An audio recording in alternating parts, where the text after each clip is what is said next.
Hi guys, I hope you're doing well and welcome to my renovation of the 19 Culpepper house apartment located in San Myshuno from the Sims 4 City Living expansion pack.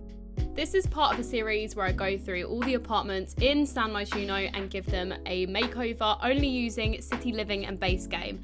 So if you want to go check out the other videos that I've done so far, feel free to go and do that on my channel.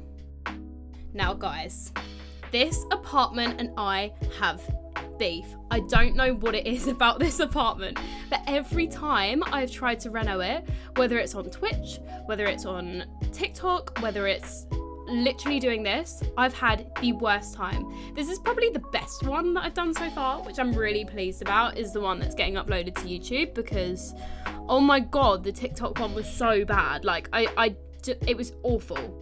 Like, it literally ended up looking like a showroom. And like, not in a good way. Like, it was an awful showroom house. Like, it was so bad. So I'm glad I get to redeem myself in this one. As you can see, and you are probably not surprised by the fact that I am doing another industrial build, because in the spice market, I just feel like it really lends itself to doing that. I played around with the layout as well, so it does still have 2 bedrooms like it originally did, and I've kind of made it so that it's maybe 2 roommates that live together, like a house share situation. I did toy with the idea of having 3, but I didn't end up doing that. But of course, you could change these apartments into whatever you wanted them to be. Like, you could change this one into like a family apartment, maybe like an industrial family apartment. I don't know. Maybe that's your cup of tea. I did also toy with the idea of this apartment looking really dingy and old, but then because it's a reno, like, I didn't really want to do that. So I took away the wallpaper that I was going to originally use. Now, I came into designing this house with a plan, because last time I did this reno, like, I ran out of money and it was just so bad looking that I wanted to go in with like some sort of an idea. So what I did is I put down all of the essentials first and made sure we had a kitchen, a bathroom, and made sure it was like functioning before I started adding a bunch of clutter. I really did struggle to not add clutter with the kitchen though. I really did. Because that is just my number one habit, to add like books and stuff into the kitchen. But I didn't do that this time, and I was quite proud of myself. Well, I do end up doing it later on, but for now, I don't end up doing it because I wanted to try and keep to the budget. I also use those like dark wood swatches, which I never use in those cabinets, and I kind of love them, and I feel like they really fit with this apartment. In one of the other renos I did, I feel like it was like maybe number 17 Culpepper house, like, I couldn't use the brick because it was so like stark red, like it just did not look good at all. But in this build it looks so much better, and I'm not quite sure why it looks better, but it does. And I'm not mad at that, I'm really not. And if you guys have watched the other parts of this series so far, you will know that a lot of the objects that I use here are ones that I used in the other apartment that we've done that was like an industrial theme. But I feel like it's because we're sticking to just City Living and base game. At least that's what I'm telling myself. I'm giving myself an excuse. Also, side note, I love that mirror I just used in that bedroom. Like, I adore it. And I feel like I never use it enough. It's just so pretty, and I forget that it comes with City Living.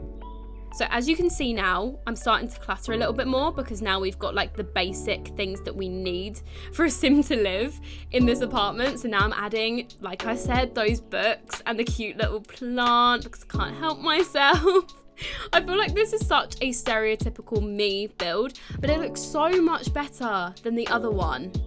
Another thing that I want to mention, now this is going to sound really silly, but there are these plain columns, and I believe they're from Get Together, and I use them in every build to like break up rooms. And obviously because I'm only using City Living and base game, like, I didn't have access to them columns and I was struggling. I don't know why I was struggling so much without them, but I ended up using these black ones, and I think I used these in the other industrial apartment I did, and they just look so cool that now I'm like, oh, maybe I should use them a bit more. But like, the other ones aren't as bulky as them, and like, you can use them in any style. Can you tell that I just love those columns so much? Also, side note, this light I've just used above the dining table, love her. She's so good for industrial builds. Another thing as well is City Living has some of the best rugs. Like, this rug has so many different swatches and I use it all the time in different types of builds. I'm now moving on to the outside, and I wanted this outside area to look really like cute and cozy. I do tend to struggle with these balconies in these apartment lots. I don't know why I do, but sometimes I just really struggle on knowing what to put there. But I feel like I kind of worked out this one quite nicely. Like, I wanted it to be like a cute house share. Maybe a couple of like young adults live here and they're growing their own vegetables in this bit. I think I put some like clutter down, which is like gardening clutter, and I also added those seats with the rug, which I feel like looks really sweet. I do feel like this apartment also doesn't have a lot of living space. Like, it does have a fair bit for 2 Sims, but because they're not actually like a family, I feel like it's a small space for them to be living in close quarters, like in real life. So I feel like I wanted to add like a little bit more sort of communal space where they could come and chill out, and maybe if they had parties and things, which is also really useful for gameplay, especially if you've got young adult Sims. Another thing that I did actually really struggle with only using base game and City Living is the artwork. Like, I don't know what it was. I just really did struggle. I feel like there are some paintings in City Living that I absolutely adore, like the koi fish one and this one that I've just put up. I attempted to do a gallery wall, but it just was not working, and I just could not make it work. And I was already frustrated with this build as it was, because I don't know why I just like this, like building this apartment. Because I love this apartment for gameplay. I feel like it's a really good one to have Sims in, because it is like a substantial size where you could have like 2 or 3 Sims living here, maybe even a family if you wanted to.